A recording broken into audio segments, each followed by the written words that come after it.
Internet memes, huh? Time flies. Yeah, I watched Don't you mean a memes? video of 500 memes or memes all mashed together. All right, we're It's live. meme. No, it's Hello, memes. good, bad, or bullshit world. You So do you guys, call genes Janes? Do you call it what? You're like a gene, like your genome. You're like gens. It's spelled Memes. It's not. There's no. It's not spelled like It's called genes. Meme, and a gene is Gene. Oh, that type of gene. Yeah, genes. No, You main. don't say gens. Don't worry. Just trust me. I'm right on this. I know I'm right because in the English language, when a vowel ends, it makes the vowel before it say its name. Like if you say Oh. like, the I is I, Cross- like. I disagree. Crofton, we're you're both wrong. in a mood today, aren't we? No, I'm fine. I'm just saying I disagree. No, me and I'm Mike, cool. are gonna give you. You're gonna have a hard I time with just us want to let today. you know you've been saying memes wrong. all yeah, this yeah, time. Mike. Whatever. Who Sure, cares? Mike. Right. Whose intro turn is it? Yours. Yours. for All right. God's sakes. You frustrating bag of shit. All right, I'm going. Get a job. Meme. That's low hanging fruit. All right, Yeah, I guess. like, how can I hurt Beau? Let's see. Oh, I didn't mean to hurt you. Sorry, Beau. It's okay. You know I'm fine. Sorry, I'm always forgetting what the tagline I should say is. Didn't we have a new one with the Russian dude? I don't think we ever. Conversation is the foundation of higher thought. Yeah, I like that one. I like that one so much. But I like saying it my way because I sound like an idiot when I say it. You sound smart. I when you feel say like it's one of those things you need to attribute to the guy, or else it sounds so arrogant. it. But didn't he say it in Russian? So like we can attribute it. He didn't even say it in quite in those words either. Okay, where's the list of sayings? Show flow. Oh my god. It's like 8:45. I like how we're so damn slow. Every time I'm like, maybe we'll get done by 9 and I can like watch the news and eat ice cream and get to bed on time. Sorry, guys. Actually, it's your No, fault. no, it's no one's fault. It's just the way we are. I don't blame anyone. All right, well let's get going. All right.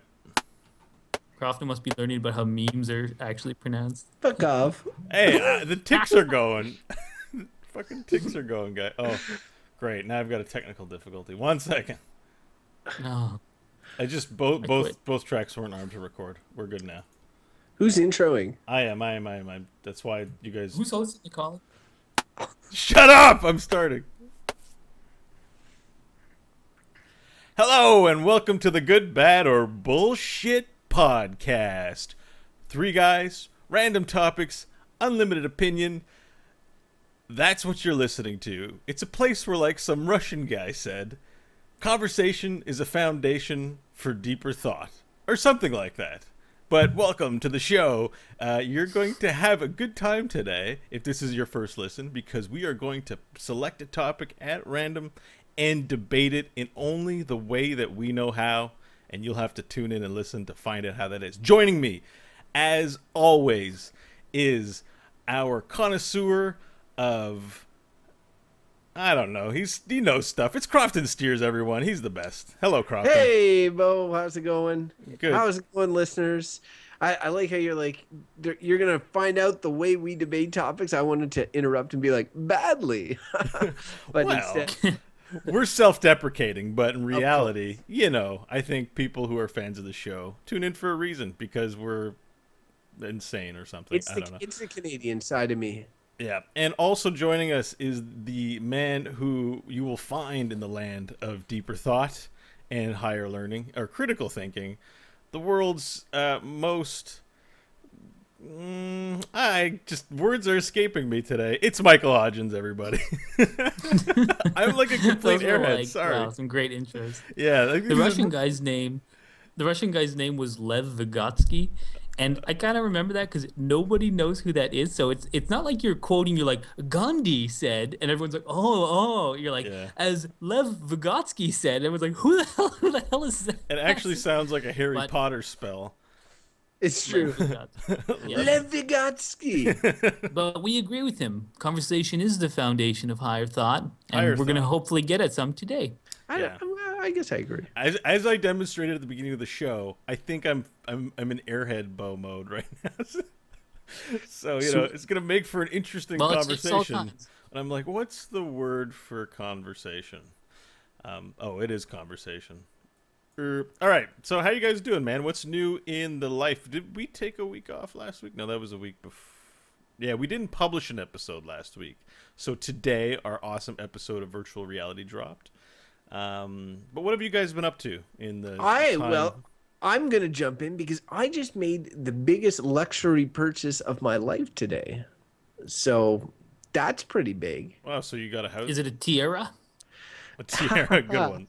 No, it isn't. It is an automobile, a car, a rust bucket, so to speak, a depreciating asset, to use the lingo of Michael Hodgins. But specifically not a rust bucket, because you didn't buy a rust bucket. You bought a fairly new car, as I understand. That's true. And I'll just say that, like, it's the first time I really bought a car. I got my license like in my mid-30s or early 30s rather.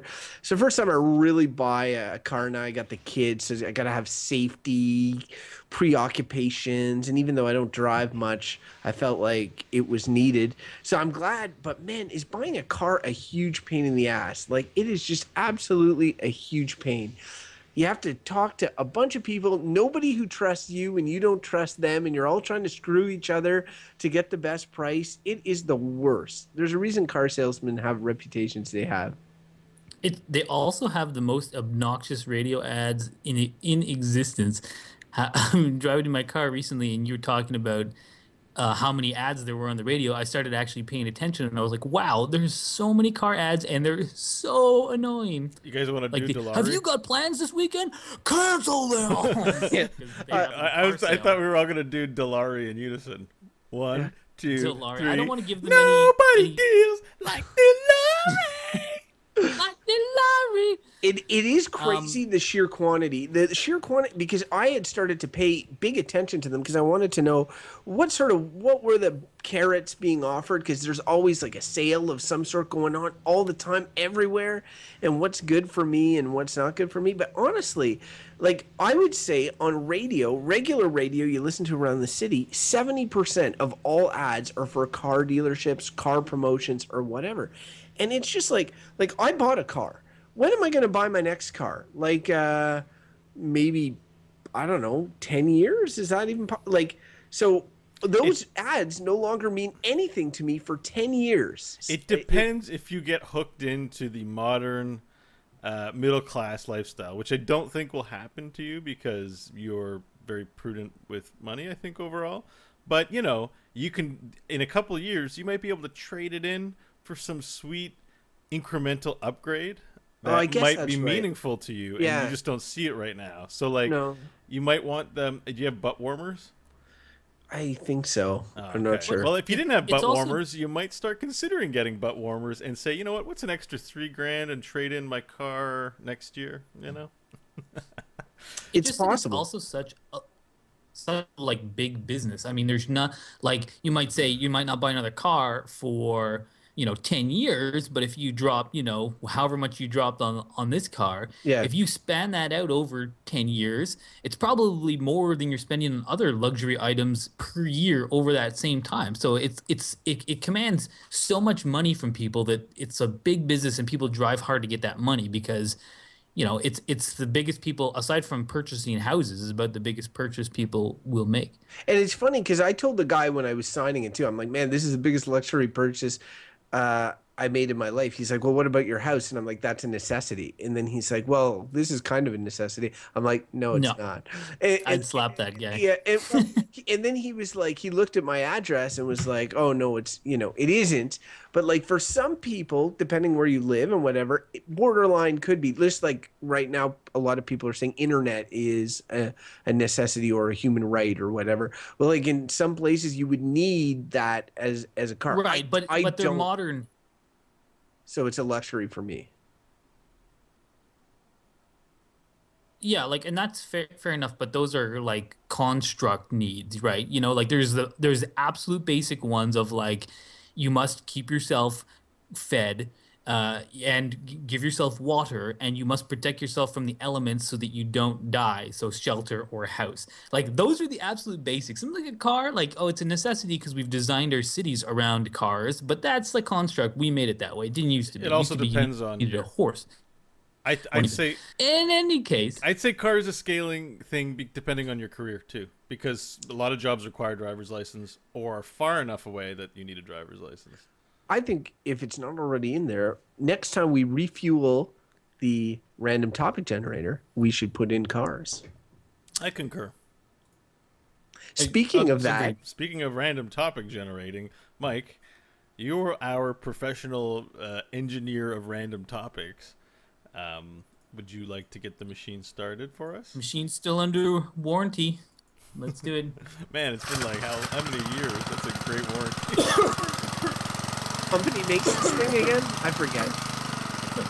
Hasbro. Nobody deals.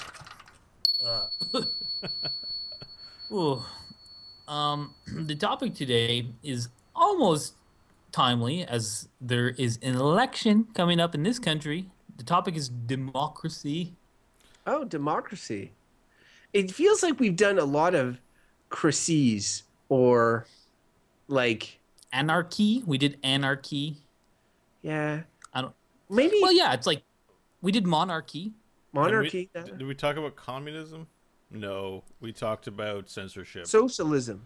Did we? No.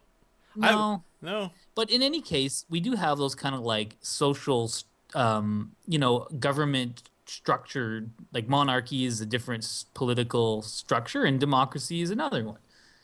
There's this great quote by Winston Churchill, which I think is, anyways, it's something like he said something like, "Democracy is the worst possible system to govern a country, except for all the other ones."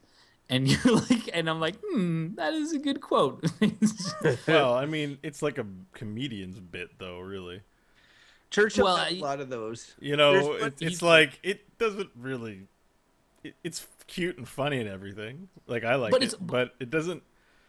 It doesn't No, mean because anything. the thing is, no, it does mean something. I think it's quite meaningful because it's one of those things where when you think about democracy, so like us, we're going to be allowed to vote or have our right to vote. We can exercise that right in a couple of months here in Canada. We say, oh, democracy, the vote, the people speak. And in really, you go to a ballot box and you put a ticket in every 4 years, and that's your say in how the country is run. And then you can get into all the kind of things of coercing of votes, of voter apathy, of lobby interests, all these things. And really what you have is a say once every 4 years. So I think what Churchill was saying, and I think he was sort of quoting someone else as well when he did say it, but is that democracy is not perfect, but it's better than, say, totalitarianism or monarchy.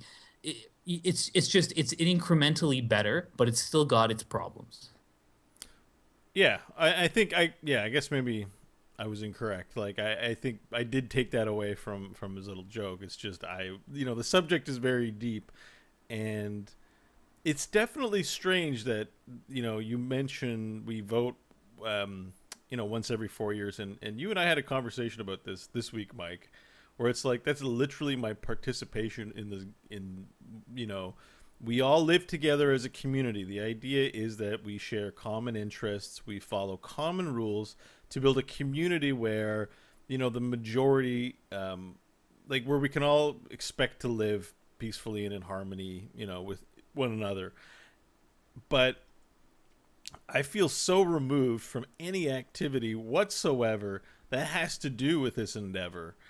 And it seems like, I just come show up every now and then and give a vote.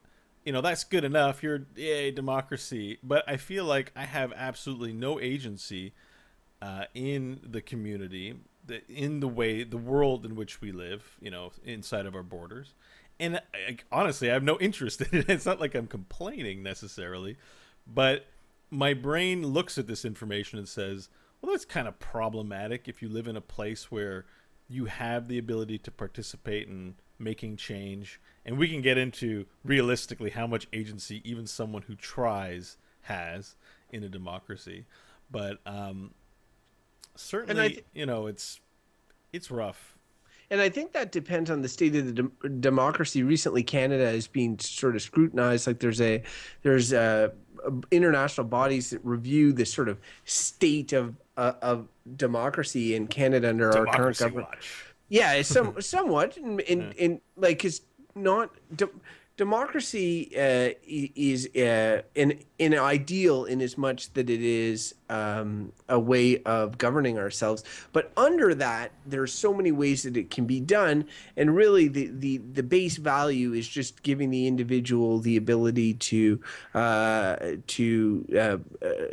decide on participate and make decisions collectively that will like lead your nation or whatever is the committee or whatever you're in that's under the democratic process in a direction. So everybody has a say. I understand what you're saying, Beau, but the one thing I would counter with that is like, even if you live in a democracy, even if you do not participate, like even if you are not the person running for election, even if the only thing you do is vote, even if you don't vote, you are generally around the world, if you look at democracies compared to countries that are not democracies, you are generally enjoying better overall living conditions because there's less of a chance, supposedly less of a chance of tyranny in a democracy. And so if things get too out of whack, and I like not to deviate too much, but I would argue the states are heading in that direction. If things get too out of whack, the idea is the people at one point will yank it back into balance, right? And so even if you don't do anything or you can enjoy the benefits of being in a democracy. You're talking about like a disparity of power between the people who have the least versus the people who have the most, right? Well, I think I just want to clarify what Crofton was saying. I just mean that if you live in a democracy as opposed in a country, and again, I'm only talking about democracy here as it pertains to governing countries, as opposed to like anything can be democratic, right? Right.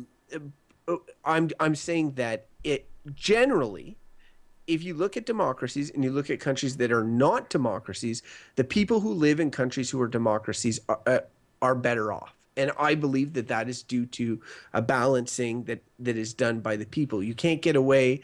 While there can be unbalance, it can only be within a certain, level before people start turning on it. And yeah, like it makes basic sense. I mean, if you think about it, like if you compared it to say an absolute monarch and a king's like, I'm going to tax everyone because my palace needs more gold walls. And then, the people have no say because it's an absolute monarchy. In a democracy, if you have someone running for president or prime minister or something, and they say, I will make lives better and more jobs for everyone.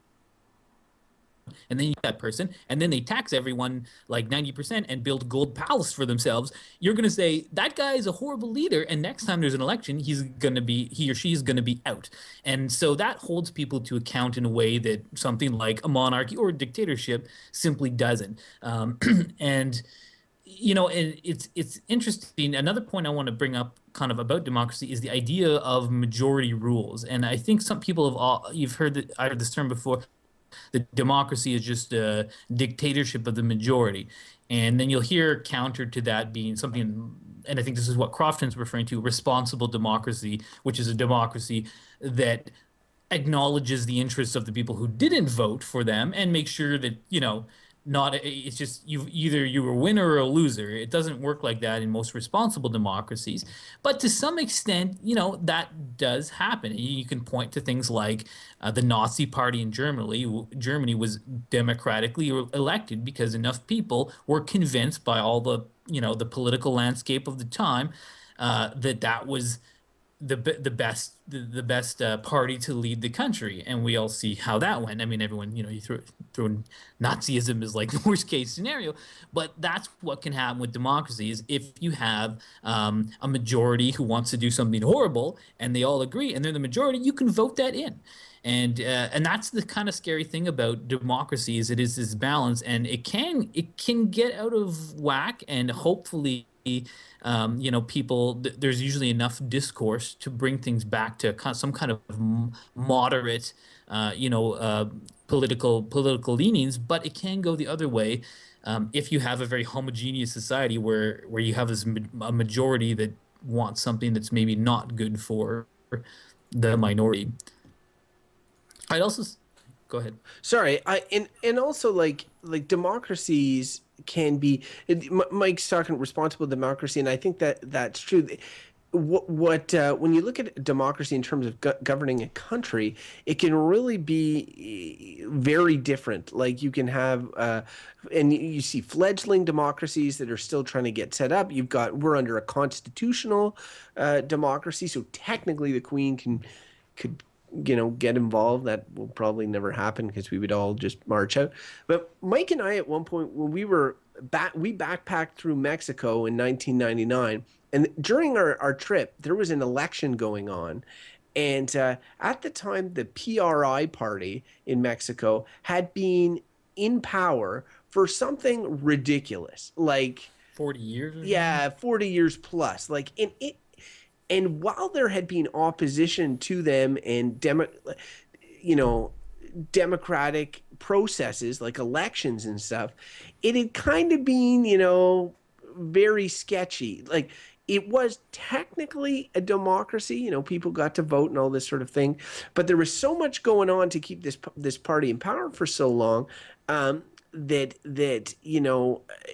it would be difficult to consider it an advanced democracy. And that's why, like, when you compare something like that is still probably technically a democracy, to say our democracy, or if even you compare our democracy to the one governing the states right now, I think you would see big changes in the power of the individual as opposed to the masses, the involvement of money, the involvement of corruption, and all that sort of thing. The more people that are involved in any sort of process, be it democracy, be it communism, be it whatever, the more chance of things going wrong are. It's very difficult to keep things like squeaky clean forever. Well, structures of government so far haven't necessarily eliminated the concept of power, right? Like, because that's, if we talk about things like totalitarianism or monarchies or whatever, like the idea is the power is centralized and stable from a certain small source.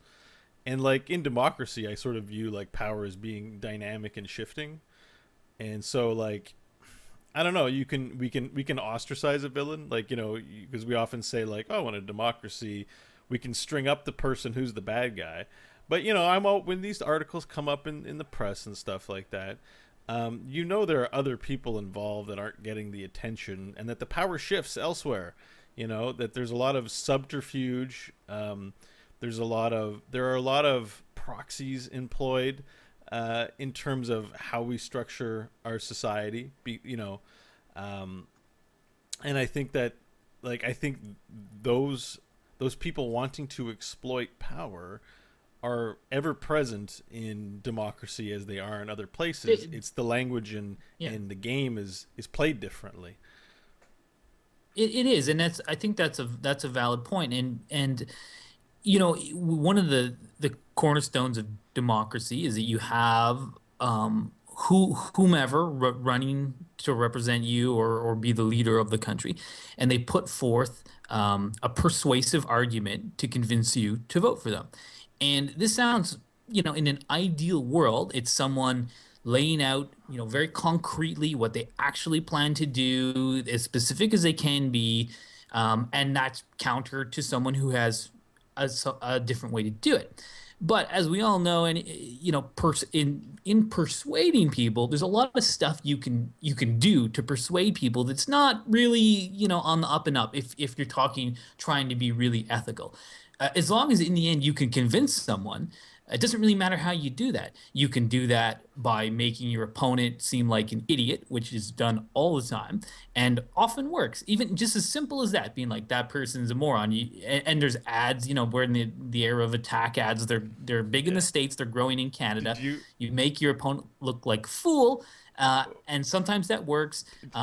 You just can essentially just use, I think of George Orwell, and a lot of the stuff he talked about, like doublespeak, And things like that are just true. You see them where they say one thing, like we've talked, I think, before in this show about, I think in the show, and our current government and other governments too will put forward an act in Parliament, and they'll call it something like Protect Children from Child Predators Act, and you'd be like, oh, of course, that's not. Why would you not support that? But then you read into it, and there's a lot more to it than that. So that's what happens in democracies, because you're always persuading people. People that are looking for power can use borderline nefarious means as long as they can convince you. They use communications is used explicitly to make sure that messages are received as like very specific. They don't want to give you the truth and let you figure it out. They want to give you their angle and version of the truth and have you receive it the way they want you to convince you. And maybe that's fine, but it just leads to a lot of half truths. And I think that in modern democracy. Here's the thing about scaling. Like, I always think about scaling democracy, because we talk about messaging, we talk about convincing people to come out and vote. I look at everything that comes out of every political party and appearance on a show as the most highly impersonal thing, because how do you communicate with millions and millions of people? Like, if you think of a democracy with a couple thousand people, you might talk to the head of the blacksmiths and convince them in person to be on your side. Or, you know, you would be in touch with community members. And I think you see that maybe in smaller townships that have like elections for like mayors or whatever, you know, that personal touch. But how, like, at what point do you scale democracy to the point where it's virtually meaningless, because there are so many people involved and so much nuance in all those relationships that we're really just like, it's Twitch plays Pokemon but for government? It's like, you know, it's just like, it's that's about as helpful as the populace is in making important decisions about the country in which we live. You know, we don't get to vote on every bill that gets passed. Maybe we should, well, you know. Well, and I mean, to think about a recent example of that, you can look at Greece, where they've been mired in debt. And I don't want to get into the details of what's going on in Greece or talk about that. But the bottom line is they held a referendum on this issue, because they said, okay, this is a contentious issue, this like bailout package, to accept it from, you know, the European Union. And they made a referendum, and people voted to not accept it. And not only did they vote at like 60%, every single riding in the country carried the no. So that's a pretty solid democratic message from your people. But in the end, the government did accept a package that was not what the people wanted, because of the influence and pressure of essentially, we talked about capitalism recently on the show, of the kind of capitalist banking system, of the pressure of other states, which can, you know, an individual democracy has to respond to externalities.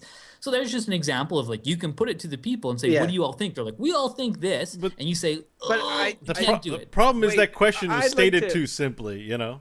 I know you'd like a turn to talk. I just, you know. So, yeah, Crofton, go ahead. Greece. The Greece example, I disagree with a little bit, because I think that, like, if anything, it shows, like, a democracy where in democracy you can vote against your best interest, potentially. Like, you could collectively, like, my body could vote to cut off my foot, and even though I don't need to cut off my foot, then I could cut off my foot. Wouldn't make me better off. Like, you can, if you can convince, because in the Greece example, there was campaigns for and against the no. If you can convince the people to vote a certain way that's contrary to their best interest, and I know who determines your best interest, that's very debatable as well. But, like, if we look at democracy and democratic process, and take a step back from the nation state example before getting back there, we end up, like, with what I think is a system that generally works pretty well, but there are some exceptions. Like, for example, the military tends to be divided by rank and a hierarchy and leadership, with whereas something like working group, or like this podcast, for instance, is a democratic process where we all pitch in, we all provide different opinions, and we all have a voice, right?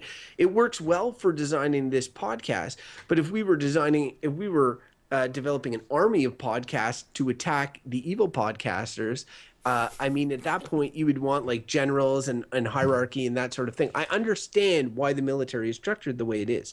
So I think then for looking at the top level, like when you get, like as Beau said, you get to the point where it's really difficult to communicate with everybody, but you've got like, you know, the highest level imaginable. What do I ideally want there at that level? Do I want it to be like, you know, something like the military, or do I want it to be something where my voice is heard, but it's one voice of a zillion, and it just goes into the ether or whatever? I think when I look at all the options, it goes back to like Mike's Churchill quote. I feel like democracy tends to almost always be the best, or at least the least bad option. Like it's rarely would I vote to, or would I choose to not have my voice heard, I guess and there's ways that democracy can be better or worse, but I just feel like none of the other options seem that great. Well, yeah, because the other options are like, and we've done this in our personal lives, and I might have even done it in some of our podcasting stuff, to my shame, where it's just like, just let me do what I want and trust me because I have the right way, and you know, like let me do the thing. Like you can see the temptation on a government level for a party to say like, we should be the ones leading it because we have the right answers on how to do that. And definitely that's the whole problem, is everyone wants to have a say, even if their say is not that smart, you know, like, so I think you make a really good point about, you know, voting to cut off your own foot. I really didn't think of it that way, and I like that. So, you know, it's a good example, but it's also like you think of here in Canada and the issue of Quebec, the province that has tried to separate a couple times. It's essentially the foot saying, we don't want to be attached to you, and we have the right, because we're a democracy, to say we're leaving. And they, you know, and in that case, they did not achieve their majority, but we're very close to it. So as much as you might say like, hey, Foot, you know, I need you. If Foot is like, no, I'm going, you know, and it's a democracy, and you believe in, you know, that everyone has a say. And in that case, I mean, in this case, there's like, you know, lines of sovereignty because this province is not like a whole thing, like a body. But that's what it comes, you know, that's what always worries me about it. When you do have people that do decide they want some type of thing, and then it just doesn't happen because of some other interest. Like you can think of also another example of like in Egypt, there was what the Muslim, after the the Arab Spring, the Muslim Brotherhood elected, or a president was elected. And it seemed like you didn't do, I didn't follow that closely. It seems like you didn't do a great job, and essentially the military stepped in and took him out again. But he still was democratically elected. Like he still did get the majority vote. And, you know, and again, that comes back to democracy maybe being like the problem of what the majority might want. And, you know, is a military supposed to serve as a check, as they did in that case, to say like, okay, this guy is maybe not so good? And you can question whether there should have been that stepping in or not. Or should you always just respect what the majority says? And it's really not that cut and dry. And again, coming back to Churchill's thing, there's a lot of wisdom in that quote, because it's like, yes, it's a good system, but it clearly has issues. And in Greece is another example of that. Maybe, you know, and Crofton said it, not in their best interest to have voted against that. But then you should say, well, isn't that their right? And they should just have been, you know, kicked out of the Eurozone or whatever. And again, best interests are not as cut and dried as all that. Like, best interest might be dying for a cause. So, like, when we go to that Greece example, you know, the question shouldn't be, hey, should accept this package? It should also be, so if we don't, what are we doing as a country? Because maybe they're going to come and pillage us, or, you know, maybe people like, there are consequences to things. You know, what are you prepared to do if we're not going to cooperate with the rest of the European Union? Are you prepared to send your children to war? Like, these are the conversations you can't have on television talking to 32 million people. But if you really want to be a part of what's going on with your country, these are the things that are happening. And you know, like, and I think there's also at this point, because the world has changed in the past, say 50 years. Well, it's always changing. I guess that's maybe a stupid comment, but in any case, now there's a lot more, because of globalization, there's a lot more external pressures that sort of have to be acknowledged. There's agreements with other countries that are apparently, legally binding. There's things like, Canada, we have NAFTA, the free trade agreement, and Canada can be sued by Mexico and the United States under NAFTA, under international law, which is apparently binding, if they don't respect that agreement. So if you voted in the government and said, okay, we're canceling NAFTA, it might not be that simple. And that's kind of the part of the issue with individual nation state democracies, because there are, and the same is true of Greece, there's so many external powers and pressure which are legitimate, and you have to be balanced. And I think that's the trouble that leaders have, right? You've elected, your populace says this, and now you're the leader, the party, or a minister, or whatever, and you have to balance that to some degree with what your neighbor states are saying, what the international consensus is, or whatever it is, and find some balance between that and what your people want. And those things don't necessarily always line up. It's definitely like messy, and I've also heard democracy referred to as that. But I do think, coming back to like how could it be better, things like and sometimes, and again, maybe this is just messier again, but just allowing people to have, it's not always a referendum, but maybe more active participatory democracy. And this is a concept that I think has been around for a while, and I'm not sure how or if it's used in a very much. I don't think it really is. But the point where you have certain bills or laws going into place, and then you put it to your populace to say vote on that, maybe that's a big can of worms, and I don't know. Well, see, what's interesting about that is I recently, at my work, I work for a Government of Canada department, which passed optional legislation for First Nations called, in this country, called the First Nations Elections Act. And what it did was it provided them with an optional system to hold elections, because First Nations hold their own elections in this country, most of them. And the thing is, most First Nations held elections every 2 years. And which is generally most Western democracies, it's a 4-year process.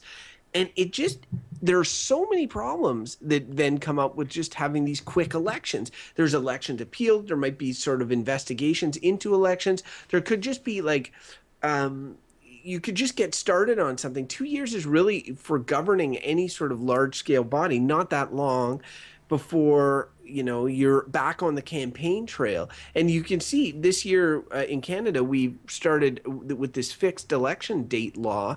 And the states have had fixed election dates forever. And because of their fixed election dates, they often refer to the president, especially the last year lame duck president, because he essentially can't run again. And and they know exactly when he's out of office. And then the entire last year is spent campaigning. Both of the two parties in the states, they just campaign. And now in Canada, we're on campaign all the time as well. So there are problems or issues with democracy, but I come back to, like, it has been since the ancient Greeks, we have not come up with a better system. And if I would say, in terms of like these sort of things, democracy is an extremely flexible one. There's tons of different types of democracies. A lot of them have their own individual problems or challenges that they have to deal with. But more often than not, again, you're better off with a democracy, unless one of you guys can come up with like something that's better. Even like using a term like bullshit to refer to democracy seems like almost like giving up, because like there'll never be anything better. It would have been found by now. I disagree with that. I think these there things are probably are all staunch communists saying, "Yeah, there's something better than democracy. It's called communism." Well, I mean, they can be both, though, right? It's more that these things just are a matter of opinion. these things are incremental. You might have had, monarchies lasted a long time. They're probably like, "Phew, name me a better system than hereditary kings," and no one had thought of it. So you're like, oh, until like the barons said, "Hey, we want some power too," and then it's like, okay, now you have ruling aristocrats, and then it's a stepping process of sharing power. And I believe there is something, just because no one thought of it does not mean it doesn't exist. And it's also coming It'll be back. a type of democracy. Like democracy, Yeah, it's not like things like Beau's saying communism, you're saying monarchy. That's not the same as democracy. There's democratic processes and stuff, but but democracy as a whole, like it'll be a variant of democracy, is what it will be. okay, but you raised a really good point, which was the every 4 years problem, and that is a problem, and especially it comes to light, especially when we talk about things like climate change, where we need to think about what's going to happen in 50 years, 100 years. But your government is worried about what's going to happen in 4 years, or in this country, if it's a minority government, in a year or 2 years. And so, and what's prescient in people's minds is often like, they're not thinking about the next generation. They're thinking about like, well, I don't have a job now, or taxes are too high now. I don't care about 100 years. But these are problems that must be dealt with. And I recently read this book about climate change, and they had sort of they were saying, Naomi Klein, she's a prominent like climate change person and activist. Did you read her new book?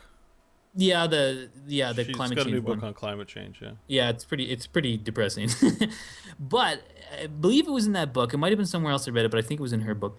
In any case, that the country most likely to come out of catastrophic climate change, if we hit that, which it's, depending on who you ask, that's becoming more and more likely. Catastrophic climate change. We're talking, mass migrations, mass dying, like really bad stuff. And they said the country most likely to survive this in good standing is China, because China is not a democracy. So China can impose draconian rules and laws and make things happen that in democracy people would not stand for. So they can say, "Oh, okay, the shit is hitting the fan. It is time to do this," and people be like, "You can't do that." And he's like, "Well, you know what? We are." And that might ultimately be in the best interest of the people in that case. Whereas democracy is, unfortunately, you can be led by the stupid. So if the majority of people are stupid, and I use, because personal freedom is a high value priority in a democracy, where it's not so much in communism, where it's the good of everyone. Well, right? yeah, I mean, and I mean, I feel like communism and totalitarianism, they kind of get mixed together there a little bit, or dictatorship for that matter. But in any case, and I've heard other people argue that there's some advantages to dictatorships, and I think that people like us in the West who prize individual liberties and freedom say, okay, well, the benefits outweigh the negatives. But then if you're talking about something like, say, climate change, and people who just like, well, I don't want to give up my sweet Humvee or my lifestyle that I enjoy, and if you say like, but that will kill us all, and they say, yeah, but I don't care, I want my thing, and I'm going to vote this, and that's what, like, it comes back to the fact that it's so messy, and it might not be in our best interest, because human beings can ultimately be selfish, and if that's what gets votes, then that's what makes governments, and that's what makes policy, and that might not be good for everyone. So like, that's an extreme example, and hopefully we get our acts together in free quote unquote free countries, and do something on climate change so that it doesn't result in something like that. But clearly there's issues with that 4-year gap, and politicians having very short windows to do to enact policy, and not think about long-term pictures that need to be thought about by leaders. Yeah. You know what all that talk makes me think of, and it was all very good, is the parenting problem. Because we talk a lot, we talk a lot about how to run a country, but like how to raise your children is by no stretch should be a democratic process for the most part. If your kid wants to go smoke crack at 5 years old, you're going to assert your authority for the good of your family, for his or her long-term good. And people in power in governments can say the same about shepherding their people. And so, when we talk about democracy being the best solution or whatever, I like democracy, but I'm biased. I'm indoctrinated with the democratic doctrine. And, when I think in the world about people who would say otherwise, I feel like I need to keep an open mind because I haven't read or understand an objective enough study on what is in fact the better way to govern people to say truthfully that, yes, democracy is the best form of government. And Mike, you illustrated a really good example as to why, depending on what vector, what goal you're trying to accomplish, shepherding people in some cases can best be accomplished through power, or else why would the military operate the way? Why isn't the military democratic? It's not, because it's not an effective employment of that service. So depending on what you're trying to do. It's it's. But I would say we like our personal freedoms, I would respond to that to both of you, and I hate this term, with check your privilege. We're in a democratic society that allows us to do this podcast, to talk the way we are. I very much doubt there are people in any other society that is not democratic that is like, oh man, it would really suck to be in a democratic society. Like if you're being censored, if you're being like oppressed, and I mean, Mike's right about these leaders. These monarchs or whatever having long reigns or power, but don't think for an instant that in any sort of dictator situation that dictator isn't overly preoccupied 95% of the time with preserving their power. That's all they care about, and they get overthrown all the time. And to Beau's family point, I think that's a really good point. It's why they always talk about voting ages and when you should be allowed to vote. It's less to do with the smart and the stupid, and it's more to do with like when a child has formulated their, the entirety of their brain and stuff. So I'm not. But the same thing could be applied to politics from adults. I mean, there are people who are apathetic about everything aside from their individual lives. I mean.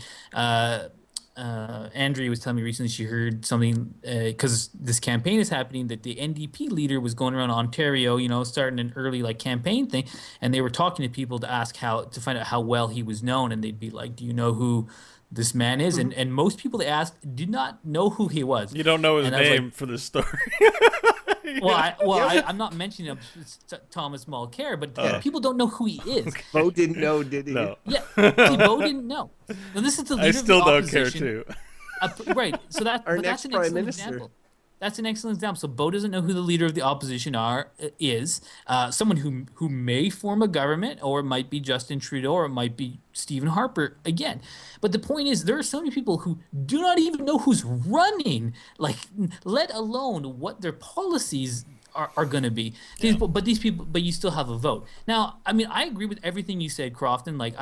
I wouldn't trade our personal liberties and all those kinds of things for kind of the greater good or some, hope you had some leaders that will make the best decision for all, because I think that's unlikely, and there's clear problems there, which history has demonstrated. But I think there's certainly room to grow because, when you have a broad citizenry that includes informed, engaged people, and, on the other end, ignorant, apathetic people, all those people make up the whole thing. And, it's a balance. So I mean, I don't know what the answer is. But they're ignorant and apathetic because their lives are pretty good. That's why. If they were worried about, getting home because the police is going to start issuing them tickets at 6 p.m., if they were worried about not having food to eat at the table, if they were worried about, if these things were large scale issues, and again, getting back to my America example, I think you're going to see stuff there in the next little while, because I think that some of those are becoming issues. At that point, if our biggest problem is apathy, it's that comes as a somewhat apathy is a luxury, and it comes from having a strong democracy. I would basically disagree with that point, because I would say if you look at people like us, like I'm an engaged voter, and you are Crofton, and we know lots of other people, and we're people who are pretty well off. So it's not that the apathy comes from being having that privilege and having that luxury. I think it's the opposite. I think like if you talk to someone who's homeless in this country, they probably do not care at all about who's. They can't even vote. They don't have ID. They don't have an address. So it's just like those people don't care. They're not going to get involved. And also, even some of the people who are just making ends meet in crappy jobs, often with them, the refrain is like, it doesn't change anything anyways. And they don't vote. And when you think of the big blocks of people who vote, it tends to be like older people who have some money and are well established in their lives, and they come out to the ballot box. Like, so there are those issues to deal with too, of the kind of disenfranchised person who just thinks nothing changes, so why should I vote? So I mean, you're not wrong. Like I'm not totally disagreeing with you, but there's also the disenfranchised people who just don't care because it never benefits them anyway. He's pretty much describing me. Like,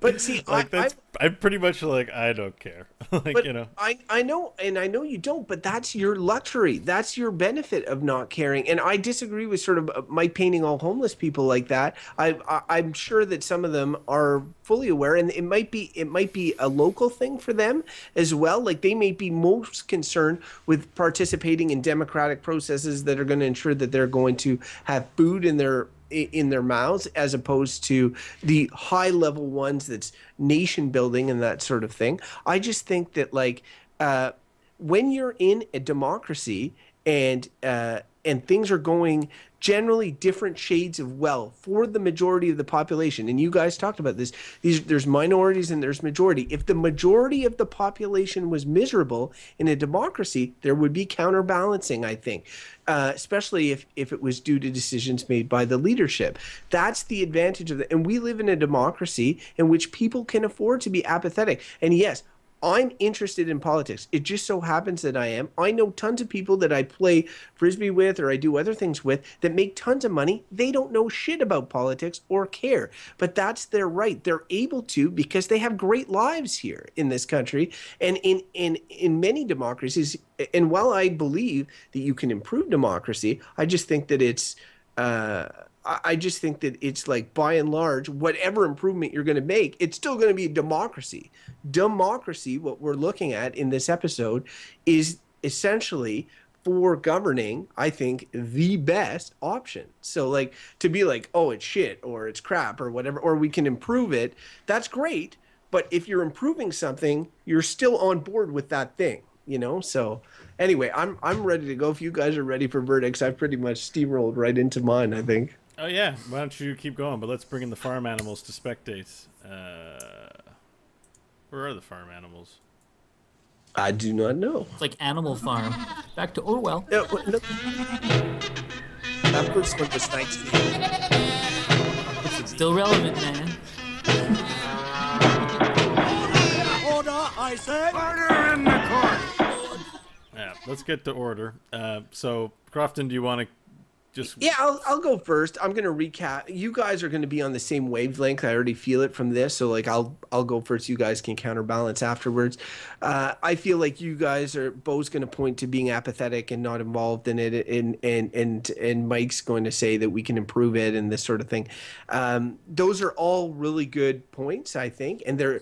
Stop predicting our verdicts in cast years. Beau's well, I'm going first, so I have to sort of work with.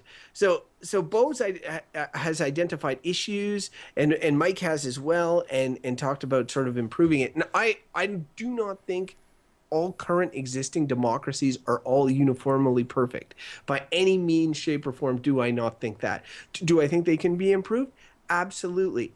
But we are talking in this episode about democracy. It's like a writ large democracy. We're not talking about these individual little democracies. We're talking about sort of the ideal and process of democracy.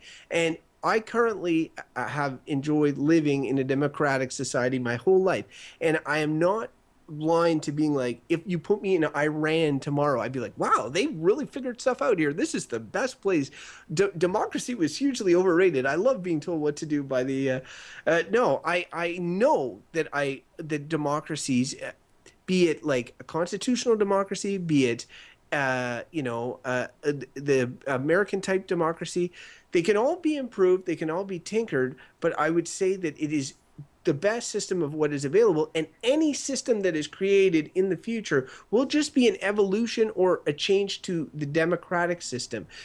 For it to go the other way, to totalitarian systems, to systems which I agree work in certain situations, like the military, even private corporations. I think, guys. Yeah, still here. Oh, sorry. I think we might have lost Mike, but it's okay. It's verdict, so there's not really any pitter patter. That's all right. So yeah, even private corporations, I do think that there's other uses for other systems. So if we were talking about other systems, I wouldn't necessarily say that they're crappy either. But I can definitely say that if I said democracy was anything other than good, then it would mean that every other system I would have to be saying is below that, because democracy is the bar to which I would say all others have to meet or surpass.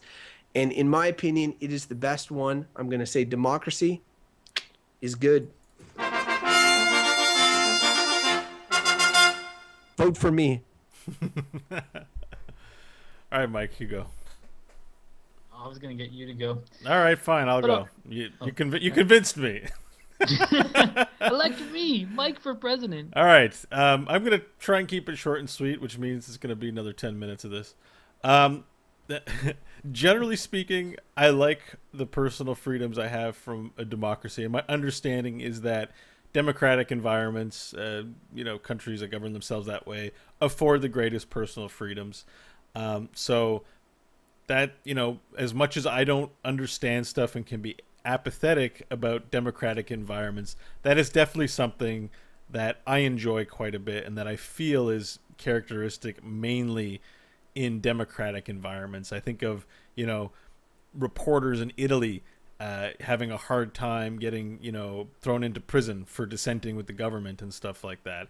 It's, that stuff is horrifying, and at least here there's a greater opportunity for freedom of expression. We can do this podcast, even if controlling interests and power brokers, own, media outlets and own things and can still stifle communication. That these things, it doesn't mean we don't have them.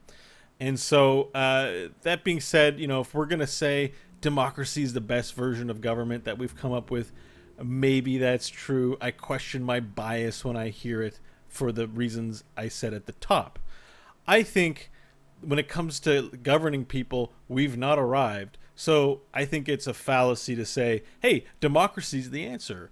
It's the best answer yet, which we've said on the show. Everyone's said on the show. I don't see a lot of people trying anything else, unfortunately. If you know something could be better, then the thing you're supposed to be doing is actively improving it. I see no active improvement. We all act like we've arrived. And that's maybe where I have the biggest sticking point with democracy is, okay, if it's not the best thing yet, then why are we staying stable? Because people in power benefit from, the status quo. And I think that, and this is me putting my tinfoil hat on, I think we need to move forward and have a hive mind where everyone can be interconnected in a very efficient way. But that involves evolving into something new, which I'm all for. And for that reason, the reason that we've not yet arrived to the hive mind is why I'm going to say democracy is bullshit. All right. Vote Beau for Hive Mind 2015. Yeah. Join me in the hive mind. Well, we all get equal say because we all share a mind. Equal say. If only there was a system for that. It's been a very interesting conversation. I'm having sort of a hard time because Crofton, he did a very convincing job. Vote. I should vote. I'm thinking about voting for Crofton. But here's the kind of thing, and if you, it's like a lot of times we conflate things. So we conflate, say, democratic system of electing leaders as the same thing as guaranteed personal liberties. So say you had a king who said, I'm going to guarantee by rule of law, fairness, equality, and that person, this is like Plato's, philosopher king. Say that person exists, and life is good, and justice is served, and people are happy, and that's going to work. It would work, and people would like it. Now, I think that's it. Again, history tells us that generally doesn't work because those kings are people and a lot of them are jerks and don't, do the right thing. But it just goes to show that sort of assuming that democracy, I mean, we have more personal freedoms guaranteed because we can hold our leaders to account. So sure, there's a component of that there, but it's not the same as freedoms and liberties. I think that the problem I have with democracy, and again, going back, agree with everything Crofton says, is how much of it relies on coercion, on, as Orwell put it, doublespeak of plain politics. Like anyone who pays attention to politics, you want to rip your hair out after a while because it doesn't matter whether you agree, you're on the left or the right, or you agree with a political party or not. It drives you insane the way democracy is played because people want power, and that drives me nuts. Now I don't know what the answer is, and as with many things where people says, well, tell me the answer, what's better than democracy? It's like, well, if I was that genius, I probably wouldn't be doing this podcast. I'd be off somewhere doing something else. I'm not that person, and I don't know when it's going to come, but I do not believe we've reached the pinnacle of governance. I think that we started the show with Winston Churchill's quote, democracy is the worst possible system to govern ourselves by, except for all the other ones. It has profound wisdom. But also, when you hear that, you're like, man, that sounds like bullshit. And I think he had it right on. And that's where I'm going to land on my verdict, that it's bullshit. Man, Winston Churchill. I wonder if Winston Churchill imagined there'd be a podcast in the future where three guys would discuss his profound words, over this thing called the internet. And he was would not have cared about this podcast. Yeah. I think his quote is apt at the same time. It's from another world in a way, It's funny because this was a tough one because I'm like, when Crofton was saying what he's saying, I'm like, I agree. Like, I don't disagree, but it's one of those things where I'm like, but there's room for improvement. This is like the good side of bullshit. I can't say it's like, oh, it's good we've arrived. Yeah. It's funny. What was your verdict again? Sorry, it was bullshit. Bullshit. So two bullshits. We'll go hive mind. We're not there yet. We haven't. I like how somehow Beau's was about the hive mind. It's funny because not to pick on Mike, but I've got this scrolling list of like whenever he makes a reference that I've been writing down. So he made that Lev whatever Russian guy, Plato and the philosopher. He has Winston Churchill quotes George Orwell ×2. I wrote one was Animal Farm, one was 1984, and he used the Greece example. I think that's all. Sounds like I'm pretty well read. I wish we had a fan out there. Is that a criticism? Thomas Mulcair. I wish we had a fan out there who could start a Michael Hodgins Says Twitter account, and whenever Michael Hodgins makes a quote, there's a new tweet. but yeah, I'll give Mike credit because not only does he draw solid references, he also phrases them in ways that you could have a Twitter account like that, because mine would be filled of likes and uhs, like so sweet, like Churchill said, like 12 tweet chains. Yeah, they're like, you are out of characters. I'm like, god damn. Well, speaking of social media, it's time to give you guys the business. You know what? Do you have an opinion on democracy? I mean, you have the personal freedom to express it, or maybe you're listening from a country where you don't. You should send us your stuff, and we'll send it out over the airwaves where, we'll tell the world about it. And we can even, if you mark it in the email that it's anonymous, we won't say your name. So, send us your emails. We know you're out there listening. Our email address is goodbadbull@gmail.com. Tell us what you think about democracy. Are we a bunch of biased, indoctrinated democracy pigs? Tell us. We want to hear, your divergent opinion if you have one. If you want to subscribe to the show, get more episodes, have them right when they go live, go to iTunes, go to Stitcher, or go to our website, goodbadbull.com, and listen there. You can also find us, we're experimenting a bit, on soundcloud.com. That's another popular option that people like for listening to free music and free podcasts. we're present there. And you can just listen off our website because we have a SoundCloud embedded in the post, so it won't stop after 10 minutes. So that's also good for everyone. Finally, you can follow us on social media. Great places to find us are Facebook, Facebook.com/goodbadbull, and on Twitter, twitter.com/goodbadbull. Our username is goodbadbull, generally everywhere. Finally, if you want video version of the podcast, go to YouTube, youtube.com/goodbadbullshow. Good Bad Bull is taken, even though there's no user on there, but it's Good Bad Bull Show. All right, I think that covers all of our doobly-doos. Find us on goodbadbull.com. Crofton, if our listeners want to find out more about what you're up to in the internet universe that Churchill might have imagined back in the day, where can they find you doing? They can follow me at Crofton Steers on Twitter. I gotta say, I don't have many Iran or Chinese followers yet. I don't know why that is. I'm assuming they can use Twitter, because why wouldn't they? Don't they live in democracies? Come on, get with the 21st century. You're a democratic pig. Why would they want to listen to your democratic thoughts? Maybe they don't. English is not as big over there. And that person speaking is Michael, who you've heard the past 59 minutes speaking. Michael, if our listeners want to find out more about you, where can they find you? Yeah, you can send their votes at ML Hodgins. Trying to make an effort to do the stupid Twitter thing. The tone of your voice really suggests you're making a very enthusiastic opponent. Man, every time I look at Twitter, I'm like, this is such bullshit. Listen, vote for Hodgins. The other thing I forgot to mention with all the doobly-doo, we have a viral campaign going. Write to us, and we will send you free stickers in the mail. We'll pay the postage.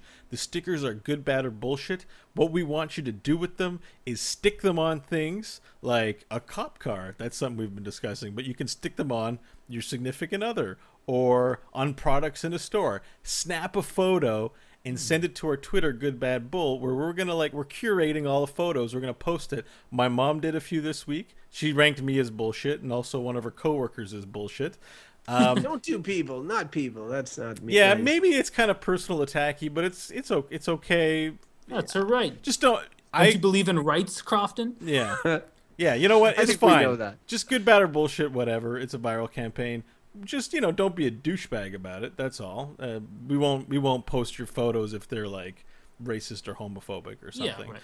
But Nice. yeah, we have a viral campaign. It's awesome. And Mike's stickers look gorgeous. Mike designed the stickers. They're fantastic. I've gotten nothing but compliments from the people who've received the stickers. They stick on things. Hope this goes better than our last viral campaign. Beau was in the hospital for like 2 weeks after that one. Ooh, wrong kind of virus. Yeah, Yeah. it was. Fortunately, I'm internet savvy, and that isn't actually true, but it really makes me laugh to think that some old guy would be like, viral campaign, okay. And he sticks himself with a needle, and it's like, is this supposed to get people to like me on Facebook? All right, this is a terrible joke. I'm going to stop. I was referring to STDs, just to be clear. Okay, so I think that's going to wrap up our show. We got to end it somewhere, even though we don't officially end it. So do you guys have like some funny Democrat? Actually, hang on, I got something. I was on Facebook the other day, and I saw Justin Trudeau trying to achieve Democratic attack ad perfection by high-roading Stephen Harper. And my understanding of the ad was Stephen Harper said, Justin Trudeau has bad hair. And this is Canadian politics, so, we really hit above the belt. And so, Justin Trudeau's ad was all like, Stephen Harper thinks I have bad hair, but does he realize how good I am at government? It was like the lamest thing I have ever seen. That sounds like a joke ad. Yeah, because Stephen Harper would never say that. No, he would not. It sounds like a fake thing. I'll send you the link. Send it. But are you kidding me? Like, it's they've made attack ads about his hair before. They're like but usually they say isn't his hair great? That's usually how their ads, because they're trying to paint him as an airhead. So they say, look at his great hair. Yeah, he's got great hair. One thing I Harper can't believe we shouldn't didn't throw stones at other people's hair. His is like a helmet. One thing I can't believe we didn't get into a bit more, and it was you was kind of bringing it up, Crofton, was the USA or America, as you might say, which is the poster child of democracy, which is like they're like the flag waving democracy is the way.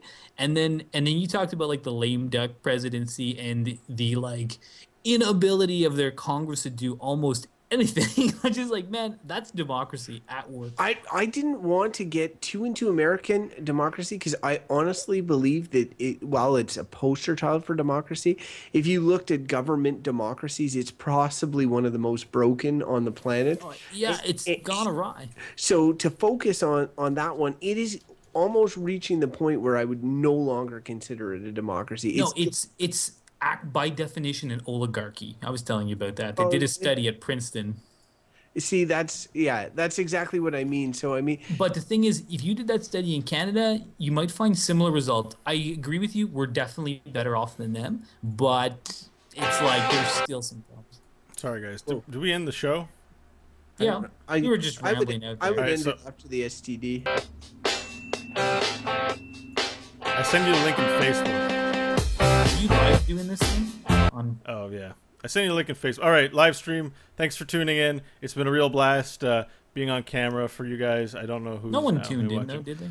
Probably no one tuned in, but you know what? We're here anyways doing the show. We are insisting to the world that you make a place for us because Good, Bad, or Bullshit is an institution of the future, and we're the geniuses of the future going to bring you great content. Okay, thanks, live stream people. Vote for Beau. Thanks, live stream people. Join me in the hive mind where we will all be as one. Wanted me to run for prime minister. Remember she said that? She was like, Mike for prime minister, and I was like, I got one vote. My mom? Yeah, that was way back. Yeah, no, I agree. You should be prime minister, but just, I'd run against you. I feel like you wouldn't. I'd make you my minister of heritage. It seems like the beginning of one of those movies where friends become rivals. Minister of Heritage. All right, bye stream. Crofton the crappiest heritage.